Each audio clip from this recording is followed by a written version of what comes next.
为什么一场讲道之后，一整家人会当场烧掉供奉多年的神像？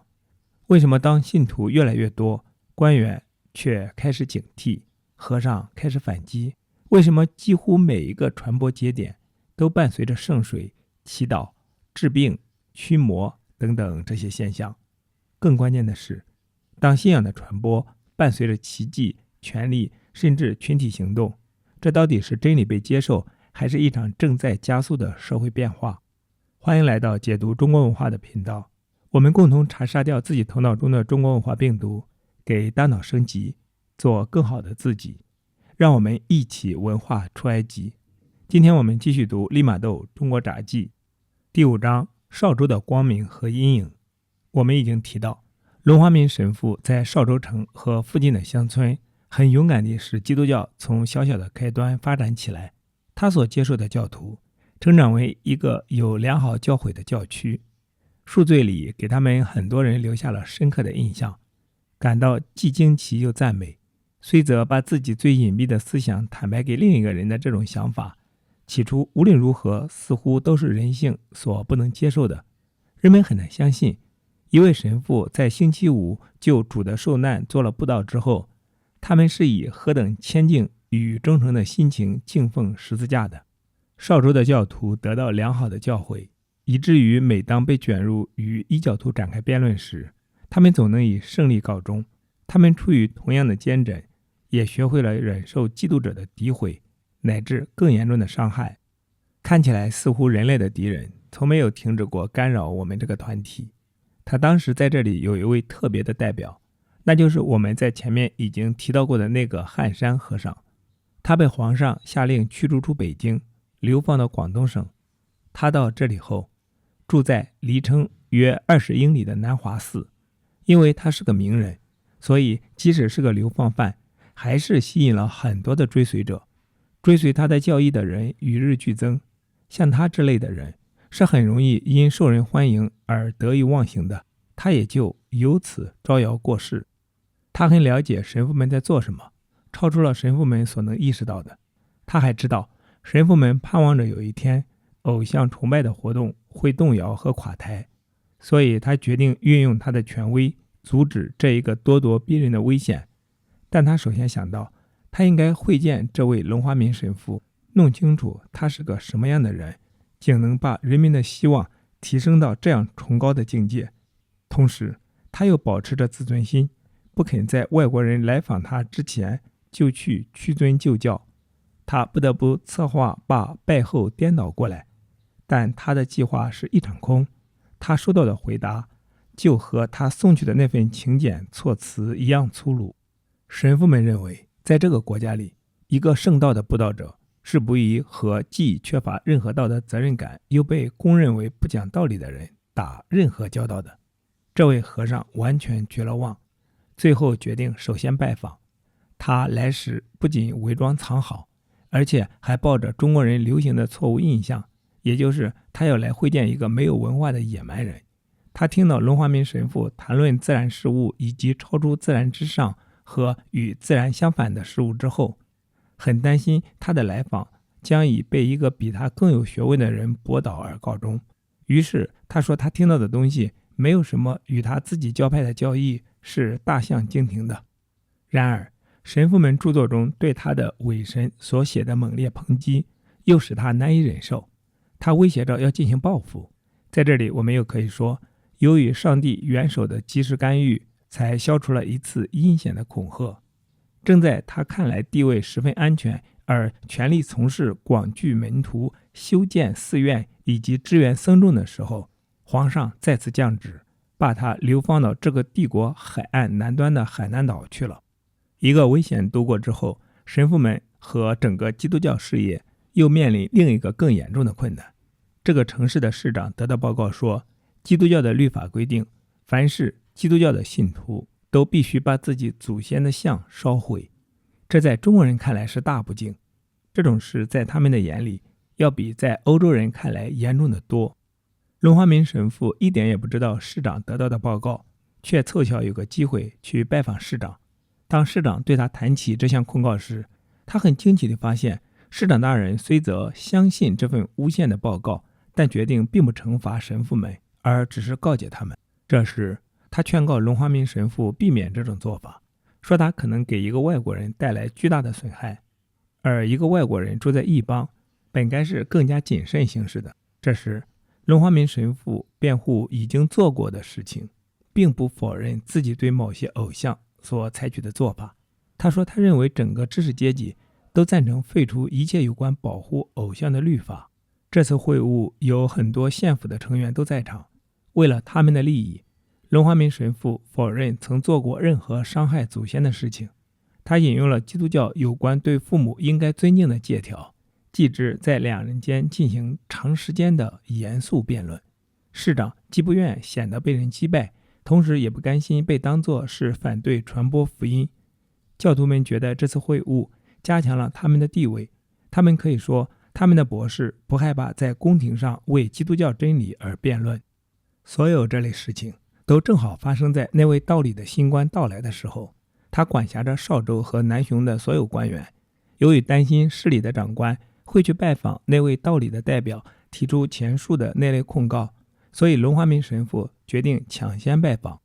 他赠送给这位钦差的礼物中有一本利玛窦神父最近在北京出版的《天主史》。这位大官曾经偶然听说过利玛窦神父，听说过他来到京城以及怎样的受到大臣乃至皇上的欢迎。他在市政府人员的面前说，利玛窦神父被皇上留在北京，从皇库中得到一笔津贴支持，最高级的官员都着意结交他。他又说他很同情利玛窦神父的命运，因为看起来好像他已经被禁止回国。对这一点，龙华民神父回答说，他的同伴留在北京完全出于自愿，他并不哀怨想回国。至于他以及别的神父来中国的目的，都已在他刚刚赠送给这位来视察的道理的书中解释清楚了。这本书是由利玛窦神父本人就在北京撰写和出版的。钦差对这次会见以及神父的态度非常高兴，他给予客人的款待打消了市里的官员可能打算制造麻烦的一切希望。相反的，他们认为他是要把神父们置于他的保护之下，而后来的事情确实如此。然而即使这样，也不足以把附近寺院里的和尚吓倒。基督徒数目的增长就意味着他们自己信徒的数目相应减少，而更加严重影响他们的则是他们的收入也就在下降。所以他们决定由他们的主祭人去拜访龙华民神父，目的是使这一特殊困难得以停止。他到教堂来的这次访问，半是哀求，半是威吓。神父对此一概是一笑置之，或者是开个玩笑，因为他已经了解当地官员们的态度。就在这一年，利玛窦神父和他的3个同伴回到了邵州，教徒们一听说他到来，就争先跳上小船，使一段水路去迎接他们，并且敲锣打鼓，使之成为一场公正欢迎的场面。他们还携带各种菜肴，使这几位经过长途乘船的旅客们高兴。他们登陆后，就在光明正大之下，大队人前呼后拥把他们送到教堂，后面还跟着成群的人围观这一景象。异教徒对此大感震惊，但神父们却极为高兴而感谢上帝，同时又在考虑，既然传播福音的人能受到接纳，并且不受阻拦地在街上游行，这是否意味着他们看到了这个国家向外国人闭关锁国的漫长岁月已经宣告结束？但是这种自由他们只享受了短短的几年。在广州挑起的反对神父们的骚动，降低他们的地位到这种地步，以致到现在写这本书时，始终还没有恢复过去的平静。可能是把太多的事都认为是理所当然的那种日益增长的习惯，反而增加了已经过多的种种限制。他们在教堂里休息了几天，这里有很多教徒都来看望他们，并给他们送礼，然后他们就准备离开。4人当中有一个留下来给龙华民神父作伴，其他的人又再次乘船到这个国家的内地去，教徒又以类似欢迎的盛大仪式欢送他们。现在龙华民神父有了一位助手照料内务，他就可以更自由地从事传播信仰了。他访问附近村里的教堂，加强教徒们的信仰，增加他们的人数。他在年老的保禄家中十分忙碌，教诲信道者，为归信者施洗，以及解答他不在时所发生的难题。他们把这些难题都写下来，以便在他们的指导牧师到来时可以准确地回忆起来。保禄这位老人决心要尽自己的所能来学习有关信仰的一切东西，因此很难使他脱离神父的身旁，即便在神父们教诲慕道者的时候也是如此。并不是所有活动都集中在这里。保禄的一位亲戚住在大约10英里以外，也邀请龙华明神父去他那里，因为此人在那里是很有名气的，秉性谦敬，而同时又热心公众福利，所以人们认为他可能会为进一步传播信仰增添了前景。保禄陪神父上路，他们到达时发现那里已经聚集了大群人来观看并听神父传道。龙华明神父走进客厅，客厅里有一个讲坛或类似祈祷的角落，在那里他很惊奇地在大约50个偶像当中看到一副很显眼的圣母像，手里抱着婴儿耶稣，施洗者约翰跪在前面。在场的人当中没有一个了解这张像，只知道它代表上帝的母亲和万后之后。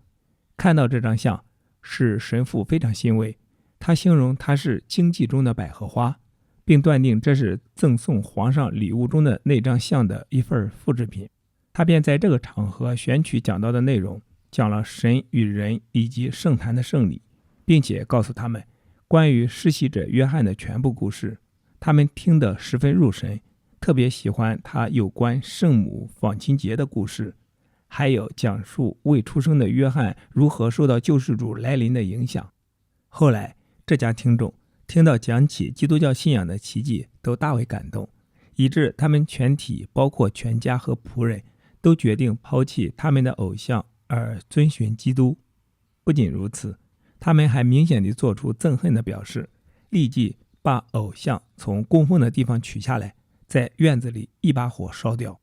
然后以恰当的祈祷来祝福讲坛，把圣母像和先驱者的像供起来。龙华明神父用他为此而带来的东西把圣坛布置好，他叫他们都跪下来，请求上帝宽恕他们过去尊奉过伪神，并保证今后只信奉唯一的一位上帝，也就是万物的创造者和调节者。有一天，神父正在这间客厅讲道时，有3位属于附近寺院和修道院的和尚在场。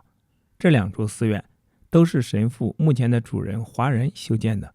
在讲道结束时，传道士和献牺牲的祭司展开了长时间的辩论。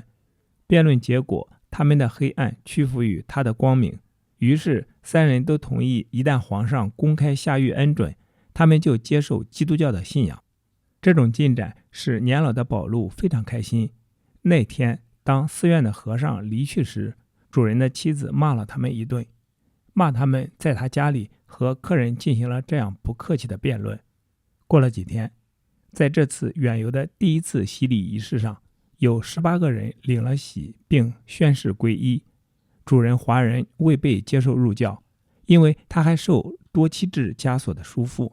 此人没有子女，这在中国人当中被看作是一件大不幸。在最初的会晤中，还无法说服他为了永恒的得救而放弃他传宗接代的希望。在另一个村庄，信徒们已经修建了自己的教堂，他们人数在不断增加，而且信仰很坚定。那里有一位90高龄的老人，他的情况很值得提一下。此人年老，顽固坚持自己的错误。在龙华明神父来到这里的4年当中，他从来不听有关基督教的一句话。他并不献身于偶像崇拜，也想不到自己曾做过任何错事。他说他所以长寿，乃是对于他的清白所赐的奖励。最后，由于他的子侄们的影响，他成了基督教徒，但他坚持要推迟3个月再受洗，以便为此事准备庆祝。这个想法显然是受魔鬼唆使的，以便防止他的猎获品从他的魔爪中被抢走。但是恒心终于战胜了顽固。龙华明神父告诉他，除非用洗礼的救赎圣水洗掉他过去一生的罪恶，否则他自己就不离开此地。最后他们达成了协议，他受了洗，取名安东尼。几天之后，他就因年老去世了。很明显，上帝保佑了他在此生活下去，直到他准备好进入更好的生命为止。关于洒圣水所造成的奇迹，曾有过不少的议论。那时某村有一个妇女得了病，就请教士用圣水来为她祈福，以便使她重新有希望活下去。教士和那个妇女所希望的事情实现了，在祝福她之后，她的身体和灵魂都恢复了健康。于是她和她的丈夫以及其他几个人都受了洗。后来他们都烧掉了他们的偶像。过了不久，这里有30人在一次仪式上领洗，把本村和附近驻地的教徒都算在一起。那一年在邵州驻地共有140人入教。这就是邵州教会的进展，但它突然因在省会爆发了反神父们的风暴而停顿了，而且倒也不算坏事。我们将在适当的地方再谈此事。在这里所取得的进展是值得载入教会的史册的，它是比日历中天还要明显的天意所行神功的结果。以上是原书的正文部分，后续是从解读中国文化的视角做出的几点总结。第一，偶像的权力交替，而非心智的解放。这一章中描述教徒们火烧祖先像，火烧神龛，转而跪拜圣母像。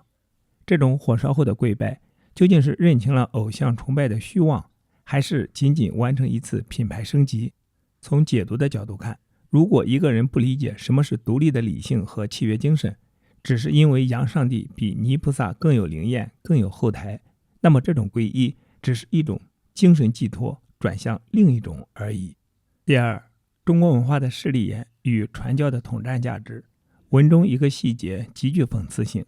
钦差大臣对神父的客气并非源于教义，而是因为听说利玛窦在北京受到皇帝和高官的欢迎。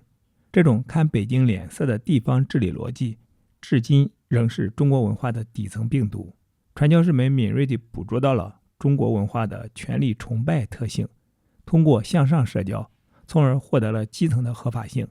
这恰恰证明了当时中国社会缺乏真正的信仰自由，只有权力的崇拜。第三，汉山的挫败，文化自大的反噬。汉山和尚作为当时佛教界的领袖，他的失败在于他依然用天朝大国的文化傲慢去揣测所谓的野蛮人。当他发现对方谈论的自然事物超出他自己的认知时，他选择了和光同尘式的诡辩，比如声称教义大同小异。这种凡是好的都是我们的，或者强行融合的思维定式，是中国文化中拒绝承认客观差异，拒绝向先进逻辑低头的典型病灶。这一点在今天的中国依然存在，比如遥遥领先、卡中国脖子等等的论调，就是非常幽默的。第三，多妻制伦理背后的宗法枷锁。主人华人因为多妻制和传宗接代的执念无法入教，这揭示了中国文化最难解读的部分，宗法基因。在传统语境下，个体的永恒救赎远不如血脉延续那么。这一章将宗法基因称为枷锁。从现代文明的角度看，这确实是阻碍个体成为独立主题的最大障碍。人不是为了自己活，而是作为家族链条上的一个零件存在。第四，圣水与奇迹对底层逻辑的精准降维打击。这一章末尾提到的治病奇迹和圣水，说明在基层传播中，基督教并没有完全靠逻辑赢过佛道，而是靠比谁的法术更灵。这种针对底层民众实用主义求神的心理的营销，虽然扩大了教徒规模，但也埋下了隐患。当奇迹不再发生，或者更大的力量降临时，比如这一章末尾提到的官府风暴发生时，这种基于感官奇迹的信仰就会迅速崩塌。总而言之，这一章表面上是基督教在华的拓展史，实则是一面照妖镜，映照出明末中国社会的权力潜规则、知识分子的虚伪自尊，还有宗法制度对个体的深度捆绑。而我们所倡导的文化出埃及，不仅是要走出陈旧的偶像崇拜，更要走出那种依附权力、迷信奇迹、断绝独立思考的思维荒原。你听完这一章有哪些思考？欢迎来评论区一起探讨。好，今天的读书分享暂时到这里。今天我们读了第5卷第5章少主的光明和阴影，期待在下一次的读书分享中再相逢。